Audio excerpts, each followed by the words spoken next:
رمضان كريم وكل سنة وانتوا طيبين. وطبعا كلنا متعودين اول يوم رمضان يا اما بنعمل رومي يا اما بنعمل بط.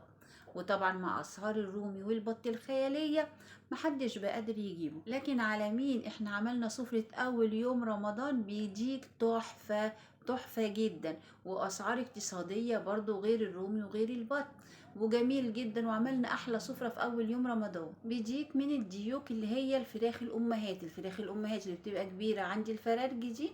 جبنا ديك منها ديك احمر، وغسلناه ونضفناه وخليناه زي الفل. وطبعا هنشوف الخطوات بتاعتنا واحدة واحدة مع بعضينا، وهقولك ازاي تطلعي صدره مستوي وزي الزبدة كده معاكي وزي الفل، مش هتفرقيه عن اي ديك رومي تاني او اي بطايه انت جايباه. بتتبيله حلوه كده وزي العسل هتخلي الديك بتاعنا ده يروح في حته تانية خالص. بس تعالوا نسمي الله كده ونصلي على رسول الله ونشوف احنا هنعمل ايه. نقول بسم الله الرحمن الرحيم كده ونجيب الخلاط بتاعنا.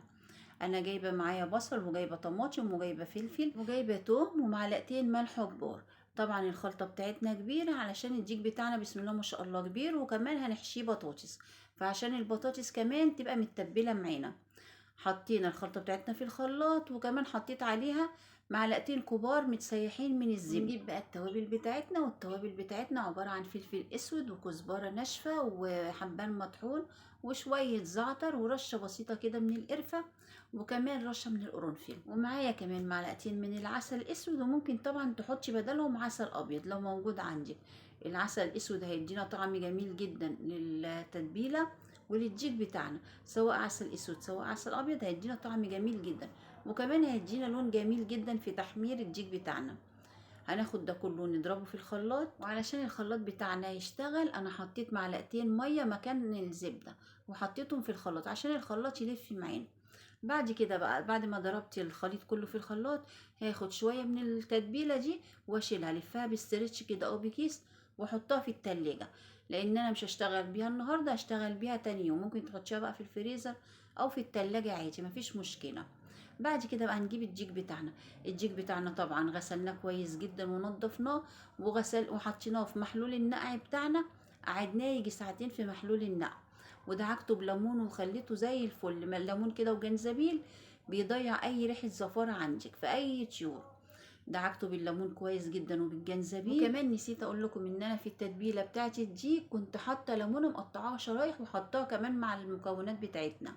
ما تنسوش الليمونه دي مهمه جدا ان شاء الله تحطوها في التتبيله، بتضيع برضو اي ريحه زفاره وبيبقى طعمها جميل جدا في تتبيله الطيور. وزي ما شفتوا الرقبه بتاعه الديك والراس بتاعته وكمان الاطرف بتاعه الاجنحه دول انا خدتهم شلتهم.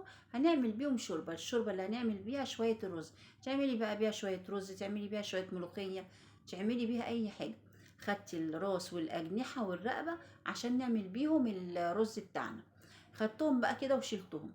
دعكت بقى الديك بتاعنا كويس جدا كده بالتتبيله اللي معانا، وهقولك ازاي دلوقتي تطلعي الصدر بتاعه ناعم. خدت كده الصينيه شطفتها، وبعد كده حطيت الديك في الكيس زي ما انتم شايفين كده، وحطيت الكيس كله في قلب الصينيه. والصينيه دي برضو اللي هسوي فيها الديك ان شاء الله. هنمسك بقى الديك ندعكه كويس جدا كده بالتتبيله، تدعكيه من كل مكان فيه وتدلكيه كده على قد ما تقدري علشان التتبيله تتغلل في الديك كله.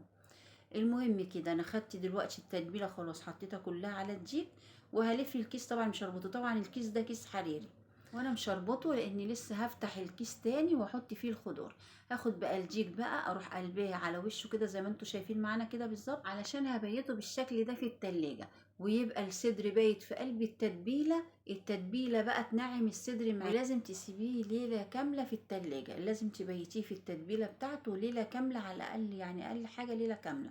ما تقوليش اخليه ساعتين ولا 3 بس وخلاص، ليله كامله كده الديك يبات في التتبيله عشان ان شاء الله يبقى زي الفل معاكي باذن الله. تاني يوم بقى هنجيب الخضار بتاعنا. طبعا الخضار اللي انت عايزه تحطيه ممكن تحطيه مفيش اي مشكله. انا مقطعه هنا معايا بطاطس وفلفل، حطيت بقى عليهم التتبيله طبعا انا كنت شايله شويه من التتبيله اللي قلت لكم عليها. هنقلب الخضار بتاعنا في التتبيله بالشكل ده، بس تخلي بالك من الخضار بتاعك لازم تكوني مقطعه القطع كبيره شويه زي ما وريتها لكم كده. اول ما جبت البطاطس انا مقطعه البطاطس مكعبات كبيره، ما تقطعيهاش مكعبات صغيره، لان طبعا الديك هياخد وقت في الفرن فما تتهريش معاكي البطاطس. لكن لو هي متقطعه مكعبات كبيره هتطلع مستويه وزي الفل، ومش هتطلع مهريه معاكي خالص. وان شاء الله طبعا هتشوفيها في الاخر، وشفناها برضو مع بعضينا في اول الفيديو. بعد كده جبنا الديك بتاعنا من التلاجة، وزي ما هو على وشه كده او على صدره في قلب التتبيله هنحشيه. هنحشيه بقى اي خضار زي ما قلت لك موجود معاك. انا هحشيه بقى بالبطاطس لحد الديك ما ياخد. وبعد ما ياخد الديك اللي يفيد معايا من الخضار هخليه في الكيس عادي، هياخد برضو من طعم الديك، وهتبقى احلى شويه بطاطس تعمليهم. بعد كده حطيت بقى كل البطاطس زي ما حضراتكم شفتوا كده، طبعا بطاطس بقى وفلفل، اي خضار بيعجبك ممكن تحطيه معاهم. وتروحي بقى قافله الكيس بتاعنا. وطبعا هنفتح الكيس فتحتين كده صغيرين عشان الكيس طبعا يطلع البخار الزياده منه. وبعد كده هناخد الديك بتاعنا زي ما هو كده برضو مقلوب كده، هندخله الفرن. هو هيقعد في الفرن، هيقعد تقريبا ساعتين، او طبعا بيبقى على حسب وزن الديك. ولما نيجي بقى نحطه في الفرن نحطه فوق الارضيه على طول، فوق ارضيه الفرن. بنحط الشبكه كده قريبه من ارضيه الفرن زي ما انتم شايفين كده عشان يستوي معانا. هيقعد له في الفرن تقريبا ساعتين. انا اول ساعه دخلت فيها الديك رحت مخرجه، خد له ساعه واحده كده في الفرن. بعد كده هخرجه بقى زي ما انتم شايفين كده. هروح قلباه معايا بقى عشان ان انا مدياله اول ساعه كده والصدر مقلوب علشان الصدر ياخد سوا اكتر. بعد كده هعدل الديك بقى عشان الديك يبقى مستوي معانا ومتحمر من على الوش بتاعه كده زي ما شفتوه كده في اول فيديو، ويبقى زي الفل. وهرده تاني بقى على الفرن، مش هخرجه طبعا الا ان شاء الله لما يكون استوى. زي ما حضراتكم شايفين كده بقى بعد ساعة كمان، يبقى كده خدله ساعتين، لا تقريبا خدله ساعتين ونص في الفرن. زي ما حضراتكم شايفين بقى الديك طالع مستوي زي الفل، والبطاطس طالعه هي سليمه زي ما هي شايفين، ولا مهريه ولا متكسره ولا اي حاجه. بسم الله ما شاء الله لا قوه الا بالله. وطبعا بنعرف ان الديك استوى لما بنغز فيه السكينه، والسكينه بنلاقيها طريه جدا، وبتلاقي الديك بتاعك طري جدا، بتعرفي ان الديك بتاعك كده استوى. وبنعمل الاختبار ده وهو الديك لسه في الفرن. وطبعا في الوقت ده بقى كنت انا عملت شوية رز كده متبهرين علشان نحط عليهم الديك. ممكن بقى تعملي رز زي ما قلت لك، تعملي ملوخية، طبعا اللي تحبي تعمليه بقى جنب الديك اعمليه. هناخد بقى الصينية بتاعتنا علشان نحط بقى عليها الديك، ونحط كمان معانا الرز بتاعنا.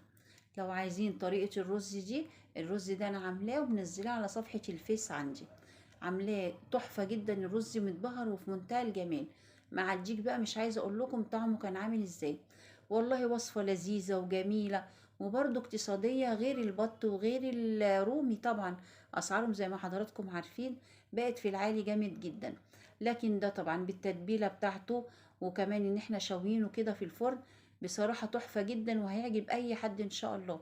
وفي ناس كتيرة اساسا مش هتعرف ان هو دون الديك اللي هو الفراخ الامهات، لان هو ديك من الفراخ الحمراء. طبعا الفراخ الحمراء دي تعتبر فراخ بلدي، يعني طعمها جميل جدا، واللحم بتاعه من جوه هيبقى عامل زي لحم البط كده. يعني انت لما تفتحي اللحم من جوه هتلاقي الوراك بتاعته زي البط كده معاكي. يعني بجد حاجة جميلة جدا وطعمها جميل جدا، وما تقلقيش منها خالص، تحفة جدا. بس انت اهم حاجة طبعا تتبليه كويس وتبيتيه في التتبيله. ولو هتشويه في الفرن خليه مقلوب كده في قلب التتبيله زي ما احنا عملنا كده، يعني خليه مقلوب في التتبيله بتاعته. ولما تحطيه في الفرن برضو خليه مقلوب.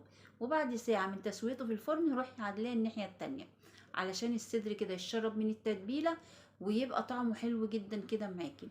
زي ما حضراتكم شايفين كده بقى البطاطس بتاعتنا كمان طالعه سليمه وزي الفل، لا هي مهريه ولا متكسره ولا اي حاجه. وطبعا ممكن تحطي مع البطاطس اي خضار موجود عندك او اي خضار بتحبيه، وهتبقى برضو وجبه في حله واحده زي ما بيقولوا. يعني اللي هو الديك في الكيس الحراري بالخضار بتاعه هتبقى وجبه، لا تعملي فيها مواعين ولا اي حاجه. غير طبعا لو حبيتي تعملي بقى شويه رز زي دول كده معانا بالظبط كده. بجد الوصفة دي حلوة جدا، ان شاء الله اللي هيجربها باذن الله هتعجبه. يا ريت لو جربتوا الوصفة بتاعتنا النهاردة وعجبتكم وعجبكم الفيديو بتاعنا النهاردة، يا ريت تدعمونا باللايك والشير وسبسكرايب للقناة ليصلكم منا كل جديد. وبقول لكم كل سنة وانتم طيبين ورمضان كريم عليكم يا رب، وبعود الايام، والسلام عليكم ورحمة الله وبركاته.